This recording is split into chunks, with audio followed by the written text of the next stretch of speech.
నిన్న ద్వారకా అనూష అలియాస్ వనిత అనే హోంగార్డ్‌గా పనిచేసినటువంటి ఆమె మీద నిన్న కేసు నమోదు చేసి జైలుకు పంపడం జరిగింది. ఈ వేములవాడకు చెందిన ద్వారకా శేఖర్ అనే వ్యక్తి ఇచ్చిన ఫిర్యాదు మేరకు ఈ కేసు నమోదు చేయడం జరిగింది. ఈ లేడీ హోంగార్డ్ ఏం చేస్తదంటే బ్లాక్‌మెయిల్ చేస్తదన్నట్టు. ఎక్స్‌టార్షన్ చేస్తది. వాళ్ళ పాత ఫ్యామిలీ ఫోటోస్‌ని మార్ఫింగ్ చేసి అవి వేరే రకంగా పెట్టి ఆ ఫోటోస్ అన్నీ వైరల్ చేస్తా.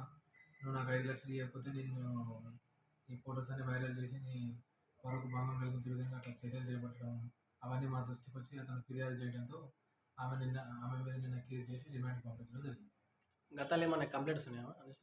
గతంలో కూడా ఈమె మీద ఒక వేములవాడకు చెందిన ఒక వ్యక్తి దగ్గర ఇదే విధంగా ఒక 40,00,000 దాకా పైసలు తీసుకొని అవి ఇవ్వకుండా అతన్ని కూడా బెదిరించిన సందర్భంలో అది గతంలో కూడా కేసు నమోదైంది. అప్పుడు కూడా ఈమెని జైలుకి పంపించడం జరిగింది.